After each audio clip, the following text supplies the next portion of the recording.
Hello and welcome to another Analysis Behind the News, where we provide the perspective that you can use to help save American liberty and independence. Today we've got 3 action items for you, so please stay tuned. The stink that emanated from the GOP $1.3 trillion spending bill still lingers. And if that wasn't enough to make you see you're being played by partisan engineers, then maybe an article from the Conservative Review will shake you out of your slumber. Chris Pandolfo wrote an article with the headline, "Hypocritical House Republicans, you can take your balanced budget show vote and shove it." His subhead reads, "Republicans just passed a $1.3 trillion spending bill. Now they want to take pretend votes." He wrote in the article, "Fresh off of passing a 2,232-page monstrosity of an omnibus bill that spent $1.3 trillion, House Republicans now say they want to take up a balanced budget amendment when they return from recess. For years now, fiscal conservatives have pushed adopting a BBA in the Constitution to rein in Congress's appetite for deficit spending and force real cuts to end the growth of the national debt. The Republican Party, supposedly the party of fiscal conservatism, has paid lip service to this amendment on the campaign trail for years." Well, Mr. Pandolfo is partly right with his assessment. He would have nailed it had he said that the Republican Party has merely paid lip service to conservatism for decades. And before we get into why a balanced budget amendment will do no good, let us ask the following question. Why is Congress doing this now?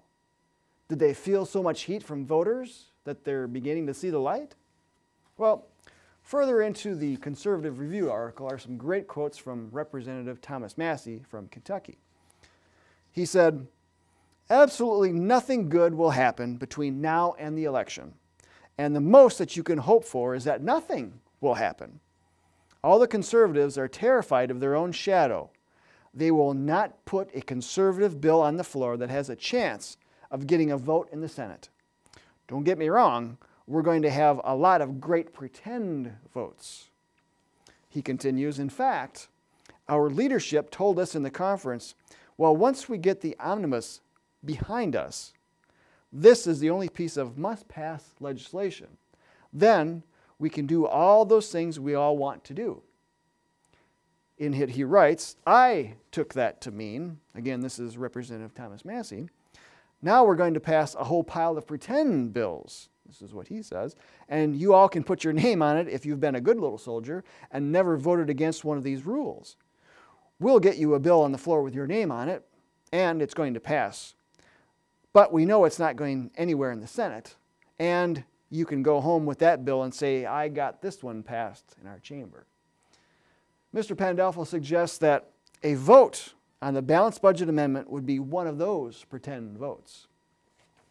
And he also continues, "After fundamentally betraying conservatives with this omnibus bill, Republican leadership figures they have to pretend like they're fighting for conservative principles so that GOP voters show up in November and they can keep their majorities.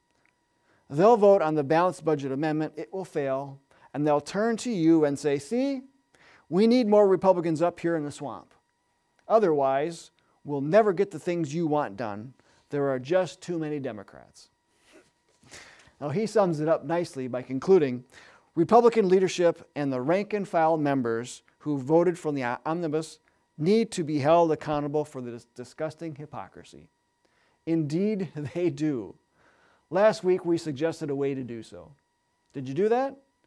We'll sum it up at the end, but let's first get back to the balanced budget amendment. Last year, we produced a video called "What Will Balance the Budget?" We demonstrated in it that a balanced budget amendment would not balance the budget.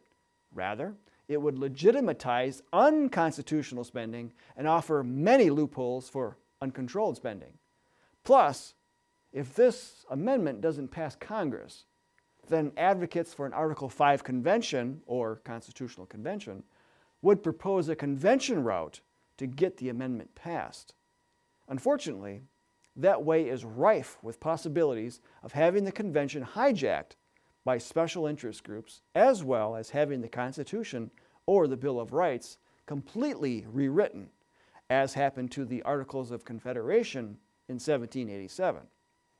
Can you imagine what would happen to the Second Amendment if a convention were held in today's political climate? Folks, we don't need a convention, and we don't need a balanced budget amendment. The Constitution already holds the key to balancing the budget, and that key is to actually obey the Constitution. So, action item number 1, watch our What Will Balance the Budget video and follow the suggestions at the end. Action item number 2, there's an election this fall. If you're not regularly visiting decision makers in your community with the voting record of your congressman, get copies of our Freedom Index and start doing so. Voters can only make informed choices if you inform them. This is how you circumvent the partisan engineers. And action item number 3, join our organization today to be part of a national concerted action program that has been protecting liberty for 60 years. Our highly experienced staff and volunteer leaders will show you how. And please, like and share this video with others. So until next time, we'll see you then. Do our videos get you motivated to take action? Then we've done our job. Head over to jbs.org and join our National Action Plan to save American liberties and independence.